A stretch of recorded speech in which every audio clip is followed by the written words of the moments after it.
Rabblings, it's your girl Leah here, and right now my day for drop a hot mix-up. Tell me, what would you do? Rabble Rabble, straight Rabblings. Hey Rabblings, it's your girl Leah here, and right now my day for drop a hot mix-up. Tell me, what would you do? Rabble Rabble, straight Rabblings.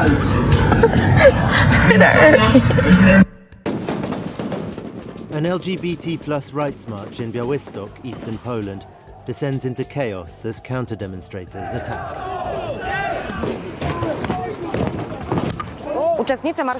Participants in the march were subjected to verbal and physical violence, and the police did nothing.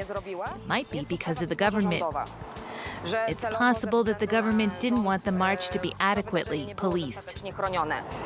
If the organisers suspect foul play at such a high level, it's because this profoundly conservative region is an electoral stronghold of the ruling Law and Justice Party, nationalist and staunchly Catholic.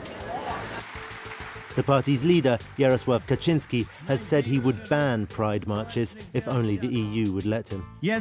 One man, one woman in a stable relationship and their children, that is a family.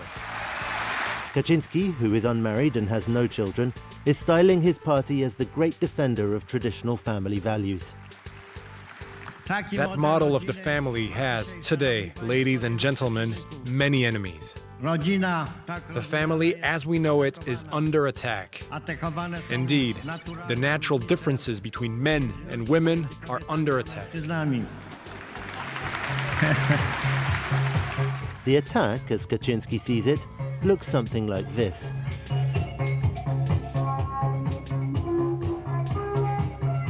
LGBT plus rights marches, or equality marches as they're known, have been taking place across Poland all summer. Mostly, unlike in Białystok, the police do keep the marchers well separated from counter-demonstrators who are ever present and often praying.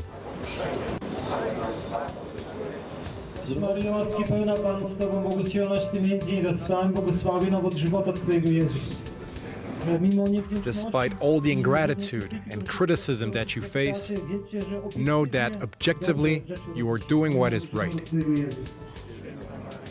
Once the priest had finished, though, the worshippers found alternative ways to express their religious devotion.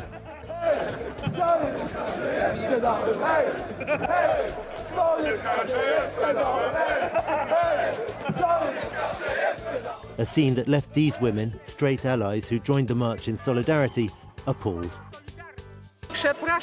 I'd like to apologize to the whole of Europe for the fact that scenes like this are happening here in the heart of Europe. That attitudes like this are making a comeback in Poland. I don't understand it, and I cannot accept it. This year's march was the biggest in Katowice's history. Disgust at the government's homophobic rhetoric drew people of all sexual orientations. Hate towards LGBT people is spewing out of the media and the political scene. That's why a lot of people felt that they had to take to the streets and support LGBT people, because this is all about human rights. In Katowice, participants in the march massively outnumbered the counter-demonstrators. But the following day, about 80 kilometers to the southeast, thousands of people attended a pilgrimage led by the Archbishop of Krakow, one of Poland's most senior clerics. He is well known for his criticism of the LGBT plus rights movement, which he compares to Nazi or Soviet totalitarianism. The concentration camps and the Gulag were systems for destroying people. And it was then claimed that not reason, but dark forces within people linked to sex were the true essence of humanity. And the same thing is being said today in the form of gender ideology and LGBT ideology. Poland's president, Andrzej Duda, was the guest of honor. Though the Archbishop's critics have suggested he could be indicted for hate speech, the country's leaders have publicly praised him. Back in Białystok, activists blame the church as well as the government for the attacks on their march.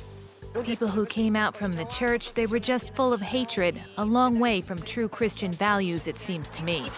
And all those who attack LGBT people swear that they're fighting an ideology, not people. But the ideology does not exist, only we exist. The anti-LGBT campaign may be backfiring. After the attack on their march, sympathizers sent money to Białystk's LGBT+ community, which can finally afford to rent an office.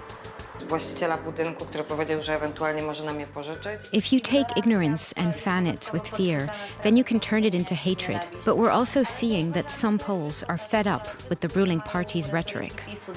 After the march in Białystok, lots of people who had been neutral or even against it decided that actually they're on our side after they saw what hatred really looks like.